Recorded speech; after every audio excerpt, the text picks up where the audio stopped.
Bonjour, bienvenue, je suis Dirkwana. Je vous propose l'analyse de la paire euro-dollar pour ce 28 juillet 2011. Nous avons connu hier une belle journée de baisse. Je partirai donc d'un graphique en 4 heures pour essayer d'expliquer ce qu'il se passe sur cette paire. Donc depuis le 11 juillet, ici où nous avons touché un plus bas à 1,38, nous étions alors au cœur de la crise grecque, de la dette souveraine grecque, et bien la paire a très fortement rebondi à la hausse et jusqu'au 27, jusqu'à hier, nous sommes allés tester les 1,45-35. Alors ce qui est intéressant, si je prends un tout petit peu de recul, je vais passer sur un graphique en journalier, c'est que depuis le 5 mai, depuis le 4 mai exactement, nous avons des plus hauts qui sont de plus en plus bas.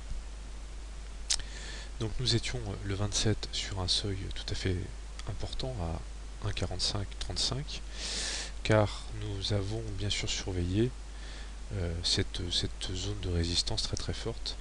Il y avait de fortes probabilités pour que les cours viennent buter sur ces 1,45-35, 1,45-50 avant qu'ils ne repartent à la baisse. Je repasse sur un graphique en 4 heures. Donc un plus bas à 1,38 ici le 11 juillet, un plus haut le 27 à 1,45-35. Cette hausse peut se matérialiser par un canal haussier. Nous pouvons en effet réunir ici des plus bas de plus en plus haut et une oblique de résistance qui relie des plus hauts de plus en plus haut. Alors pas tout à fait un canal parallèle, hein.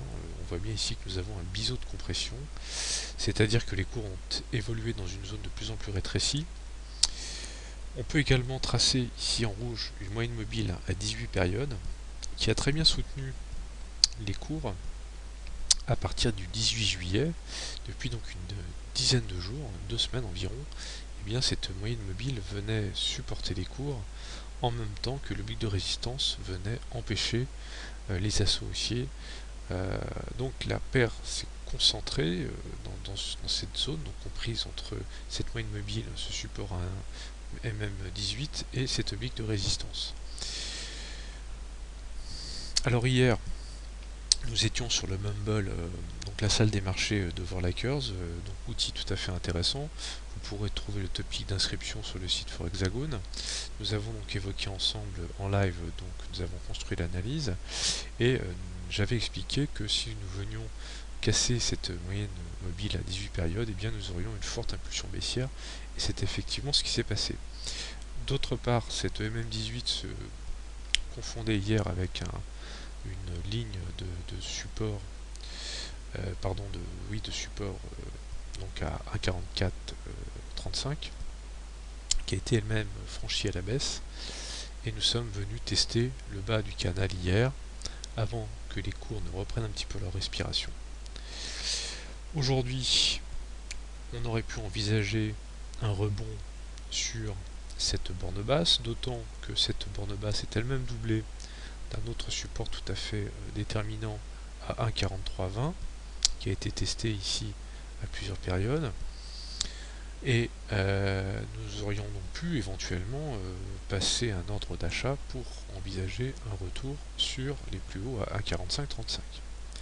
Mais les marchés en ont décidé autrement et on voit bien que ici la cassure de l'oblique de support a été très forte et que nous sommes donc sortis de ce biseau par le bas, ce qui nous incline à penser, car on ne parle que de manière hypothétique en analyse technique, ce qui nous incline donc à penser que la baisse devrait persévérer dans les jours qui viennent.